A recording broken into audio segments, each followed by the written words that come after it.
Mulberry ஒரு பல்லாண்டு வாழ தாவரமாகும். இந்த மல்பெரி செடியை மட்டுமே உண்டு பட்டுப்புழுவானது உற்பத்தி செய்யப்படுகிறது. இது ஒரு மர வகையை சார்ந்தது. இதற்கு பூ, பழம், விதை உண்டு. இருப்பினும் மல்பெரி செடியை அதிக அளவிலும் விரைவாகவும் உற்பத்தி செய்ய நாம் பின்பற்றும் முறைதான் நாட்டு உற்பத்தி. தமிழ்நாட்டில் புதுக்கோட்டை மாவட்டம் ஆலங்குடி பகுதியில் கடந்த 5-6 வருடங்களாக மல்பெரி நாற்று விஞ்ஞான முறைப்படி உற்பத்தி செய்து தமிழ்நாட்டில் உள்ள அனைத்து பகுதிகளுக்கும் விநியோகம் செய்யப்படுகிறது. கடந்த 2 வருடங்களாக மல்பெரி நாட்டு உற்பத்தி செய்யும் விவசாயிகள் அனைவரும் ஒன்று சேர்ந்து சுய உதவிக்குழு என்ற அமைப்பை ஏற்படுத்தி உள்ளனர். நாட்டு உற்பத்தியானது மிகவும் செம்மையான முறையில் நடைபெற்று வருகிறது. நாட்டு உற்பத்தி செய்ய செம்மண் அல்லது மணல் கலந்த குறுமண் சிறந்தது. அதாவது pH 6.5 7 வரையிலும் உள்ள மண் மிகவும் ஏற்றதாகும். இவ்வாறு தேர்வு செய்த தோட்டத்தில் கல், இதர செடிகள் ஏதாவது இருப்பினும் அகற்றிவிட்டு டிராக்டர் அல்லது பவர் டில்லர் அல்லது மாட்டு உழவு செய்ய வேண்டும். ஏனெனில் மல்பெரியின் வேர் ஆழமாக செல்லக்கூடியது. எனவே உழவு செய்யும் பொழுது 30 முதல் 35 சென்டிமீட்டர் ஆழம் வரை உழவு செய்ய வேண்டும். இவ்வாறு உழவு செய்த பின்பு கடைசி உழவுக்கு முந்தைய உழவில் ஒரு ஏக்கருக்கு 8 டன் நன்கு மக்கிய தொழு உரம் அல்லது பட்டுப்புழு வளர்ப்பு கழிவை மண்ணில் இட்டு நன்றாக கலக்க வேண்டும். பின்னர் நிலத்தில் உள்ள தேவையற்ற புல், பூண்டு, செடி கொடிகளை அகற்றி நிலத்தை சமன் செய்ய வேண்டும். சமன் செய்த பின்பு 1 மீட்டர் அகலமும் 3 மீட்டர் நீளமுள்ள பாத்திகளாக பிரிக்க வேண்டும். ஒவ்வொரு பாத்திக்கிடையே 1 முதல் 1.5 அடி அளவுள்ள தண்ணீர் பாய்ச்ச ஏதுவாக வாய்க்கால் அமைக்க வேண்டும்.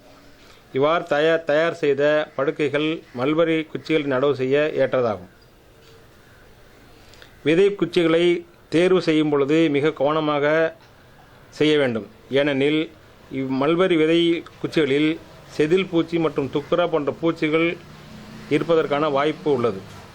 எனவே அவ்வகையான குச்சிகளை நீக்கிவிட்டு 6 முதல் 8 மாத வயதுடைய 10 முதல் 12 மில்லிமீட்டர் தடிமன் உள்ள குச்சிகளை தேர்வு செய்ய வேண்டும். இவ்வாறு தேர்வு செய்த குச்சிகளில் 6 முதல் 9 சென்டிமீட்டர் நீளம், அதாவது ஒரு குச்சியில் 3 முதல் 4 முட்டுக்கள் உள்ள விதை குச்சிகளை கர்ணைகளாக நறுக்க வேண்டும். மல்பெரி விதை குச்சியின் மேல் பகுதியில் உள்ள பசுமையான பகுதி மற்றும் தண்டின் அடியில் தடிமனான பகுதிகளை தேர்வு செய்யக்கூடாது. நாற்று விதை கர்ணைகளை தயார் செய்யும் பொழுது நிழல் பகுதியில் செய்ய வேண்டும். ஏனெனில் சூரிய ஒளி நேரடியாக படும் பொழுது இக்குச்சிகள் எளிதில் காய்ந்துவிடும். எனவே தேவைக்கு ஏற்ப குச்சிகள் மீது தண்ணீர் தெளித்து ஈரமான கோணியை கொண்டு மூடி வைக்க வேண்டும்.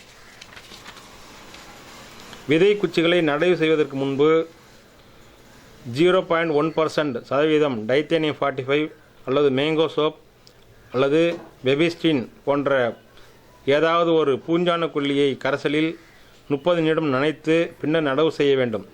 நடவு செய்யும் முன்பு வேம், வெர்சிகுலார் ஆர்பைசிகுலார் மைக்ரோயிசா என்ற வேர் உட்பூசானத்தை மண்ணில் கலப்பதால் நாற்றுக்களின் உயிர் வாழும் திறன் அதிகப்படுத்தப்படுவதோடு மட்டுமல்லாமல் மணிச்சத்து உர தேவையும் குறைக்கலாம். பாத்தி ஒன்றுக்கு 1 கிலோகிராம் வேம் தேவைப்படும். மேலும் இதன் மூலம் வேர்கள் நோய் வருவதையும் தடுக்கலாம். மல்பெரி நடவு செய்த பின்பு உடனடியாக நீர் பாய்ச்ச வேண்டும்.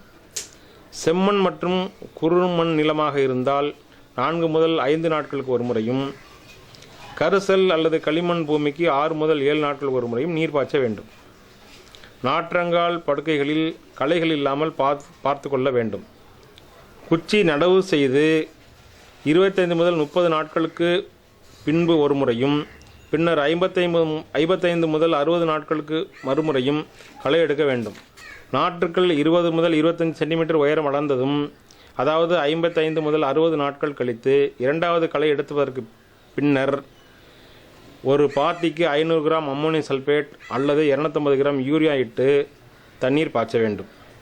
இந்நாற்று உற்பத்தியில் 3 அல்லது 4 மாத வயதுடைய நன்கு வளர்ந்த 3 அடி உயரம் உள்ள நாற்றுக்கள் மல்பெரி நடவு செய்ய ஏற்றதாகும்.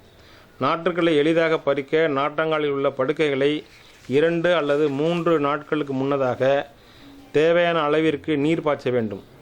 பறித்த நாற்றுக்களை நீண்ட நாட்கள் சேமித்து வைப்பதை தவிர்க்க வேண்டும். நீண்ட தூரம் எடுத்து செல்ல வேண்டியிருந்தால் கட்டுக்களாக கட்டி ஈரச்சாக்கு அல்லது பச்சை இலைகளை கொண்டு சுற்றி குளிர்ந்த நேரத்தில் கொண்டு சென்று உடனடியாக நடவு செய்ய வேண்டும். இந்த கிசான் நர்சரி அல்லது விவசாய நாற்றங்கால் என்பது நாற்றுக்களின் மூலம் மல்பரி தோட்டங்களை அமைப்பது நல்ல பலனை அளிப்பதால் நாற்றுக்கள் அதிக அளவில் உற்பத்தி செய்து பட்டு விவசாயிகளுக்கு வியாபார நோக்கில் விநியோகம் செய்வது சிறந்த முறையாக உள்ளது. இவ்வாறு உற்பத்தி செய்யும் நாற்று ஒன்றுக்கு உற்பத்தி செலவு ரூபாய் முதல் ரூபாய் 10 வரை செலவாகிறது. ஒரு நாட்டில் ரூபாய் 25 முதல் ரூபாய் 40 வரை விற்பனை செய்யப்படுது. குறைந்த காலத்தில் ஒரு ஏக்கரில் 30 முதல் 40,000 வரை நிகர லாபம் கிடைக்கிறது. மேலும் எல்லா காலங்களிலும் நாற்று இப்பகுதியில் விற்பனை தேவைக்கு தயாராக செய்யப்படுகிறது.